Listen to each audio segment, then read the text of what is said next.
Assalamualaikum warahmatullahi wabarakatuh. Hello everyone.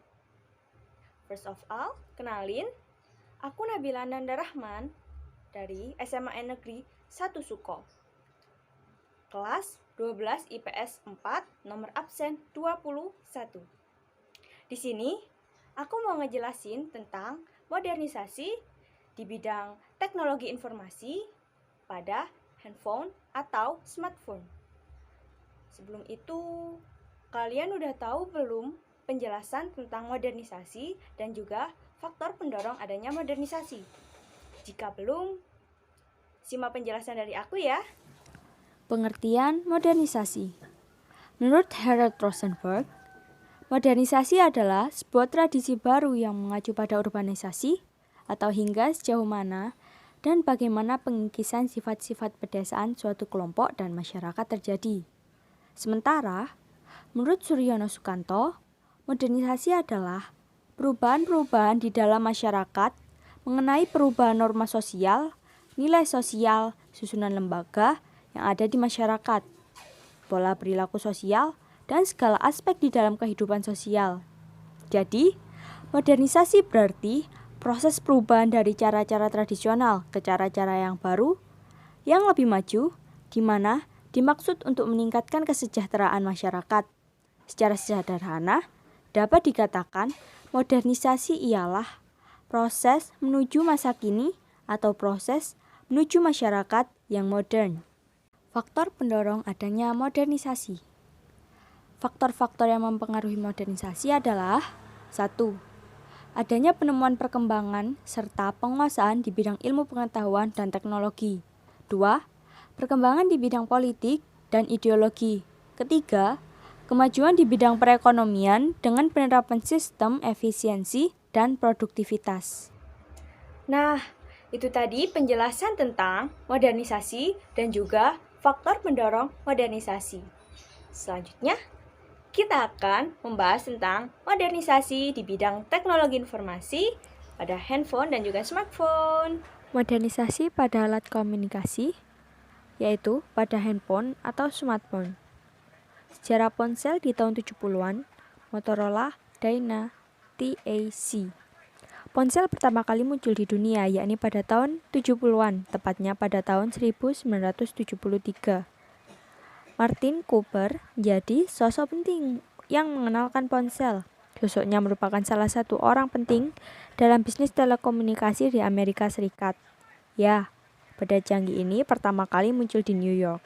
Motorola Dyna TAC menjadi ponsel yang digunakan Cooper saat itu untuk melakukan komunikasi. Berbeda dengan ponsel yang Anda gunakan saat ini, Motorola Dyna TAC hadir dengan ukuran yang sangat besar. Ukuran yang begitu besar membuat tak fleksibel saat dibawa bepergian. Bahkan, kabarnya ponsel ini memiliki bobot yang mencapai 1 kg loh.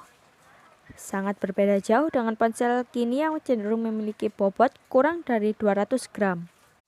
Selanjutnya, sejarah ponsel di tahun 80-an, Motorola Dyna TAC 8000X. 10 tahun setelah munculnya Motorola Dyna TAC, tahun 1983, kembali muncul ponsel generasi baru, yakni Motorola Dyna TAC 8000X. Berbeda dengan Motorola Dyna TAC tahun 1973, ponsel terbaru ini menjadi ponsel pertama yang secara resmi dikomersialkan masyarakat sudah bisa ikut menggunakannya sebagai media komunikasi. Meski sudah mengalami beberapa pembaharuan, namun ponsel ini masih memiliki bobot yang cukup besar, sekitar 793 gram. Sejarah ponsel di tahun 90-an, Nokia 3210. Dibandingkan dengan ponsel generasi 70-an dan 80-an, ponsel yang muncul di era 90-an sudah bisa dipastikan lebih canggih. Perkembangan dan pembaruan terus dilakukan oleh para perusahaan telekomunikasi. Bahkan, untuk pertama kalinya muncul sebuah ponsel yang bisa digunakan untuk melakukan panggilan telepon. Tapi, jangan harap jika Anda bisa menggunakan ponsel ini untuk berselancar di dunia maya. Selain bisa digunakan untuk menerima dan melakukan panggilan telepon, ponsel yang muncul di tahun 1992 juga bisa Anda gunakan untuk mengirim pesan singkat berupa SMS. Di tahun yang sama, muncul IBM Simon yang disebut-sebut sebagai ponsel pintar smartphone pertama di dunia. Smartphone ini bisa digunakan untuk telepon, mesin fax, pager, dan personal digital assistant. Di era 90-an juga, nama Nokia mulai dikenal masyarakat. Kehadirannya pun langsung menyaingi kejayaan dari Motorola. Tidak tanggung-tanggung, Nokia langsung merilis beberapa tipe ponsel yang bisa Anda pilih di tahun 1990-an. Nokia 3210 menjadi salah satu seri ponsel Nokia yang paling laris di pasaran.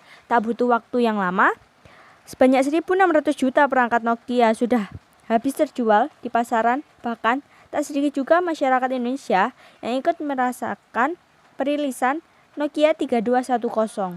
Sejarah ponsel di tahun 2000-an, Sharp GS H4, istilah smartphone atau ponsel pintar semakin populer di daerah ini. Bagaimana tidak, munculnya Sharp GS H4 semakin menarik perhatian masyarakat. Pasalnya, ponsel pintar ini sudah dilengkapi dengan kamera di dalamnya. Ya, Sharp GS H4 merupakan ponsel pertama di dunia yang membuat penggunanya bisa memotret foto. Tidak berhenti di situ saja, ponsel ini juga sudah dilengkapi dengan berbagai macam fitur canggih di dalamnya loh. Setelah Sharp GS H4 mulai muncul, merek ponsel lainnya yang tidak kalah canggih, sebut saja salah satunya ini BlackBerry 5810. Berbeda dengan ponsel yang sebelumnya sudah liris, ponsel satu ini sudah terkoneksi dengan jaringan internet secara penuh. Bahkan, Anda hanya bisa menggunakan ponsel ini secara maksimal jika tersambung oleh jaringan internet. Di tahun ini juga, mulai muncul smartphone legendaris milik Apple, yakni iPhone. Kemunculan merek smartphone mahal ini disambut baik oleh masyarakat, khususnya mereka yang berada di kalangan menengah ke atas. Bagaimana tidak, kemunculan iPhone menyuguhkan konsep baru, yakni smartphone layar sentuh. Konsep ini berbeda dibandingkan merek ponsel lainnya yang masih mengusung konsep keypad. Sejarah ponsel di tahun 2010-an, BlackBerry. Percaya tidak percaya, awal tahun 2010-an menjadi tahun kejayaan dari BlackBerry. Bahkan, Anda baru akan dianggap keren jika telah menggunakan perangkat yang satu ini. Saking populernya, Indonesia dianggap sebagai pengguna BlackBerry terbanyak urutan kedua di dunia loh. Sayangnya, perilisan dari perangkat iOS dan Android membuat BlackBerry mulai kehilangan popularitasnya. Pada akhirnya, BlackBerry tidak dapat bersaing dengan banyaknya smartphone yang baru rilis. Konsep smartphone dengan layar sentuh lebih menarik perhatian masyarakat dibanding dengan BlackBerry yang masih setia dengan model keypad QWERTY. Benar saja, masyarakat yang dahulu menggunakan BlackBerry banyak yang beralih menggunakan perangkat berbasis iOS atau Android. Di era ini juga, kecepatan jaringan internet juga semakin tinggi saja. Para pengguna smartphone kini bisa menikmati internet yang lebih kencang pada jaringan 4G. Namun, penggunaan jaringan 4G hanya bisa diakses oleh smartphone yang mendukung saja. Tidak berhenti di situ saja. Akhir era tahun 2010-an juga sudah banyak bermunculan perangkat yang mendukung jaringan 5G. Bisa jadi, Anda salah satu yang sudah mengakses internet di jaringan 5G. Selain mengalami peningkatan pada kualitas layar sentuh dan juga jaringan, smartphone terbaru akhir-akhir ini telah menawarkan banyak kelebihan di berbagai aspek lainnya, mulai dari kapasitas baterai yang awet dan teknologi fast charging, kapasitas RAM dan ROM yang besar, hingga prosesor yang sangat kencang. Segitu dulu penjelasan dari aku tentang modernisasi pada teknologi komunikasi yaitu handphone. Thanks for watching. Don't forget to like, comment, share, and subscribe.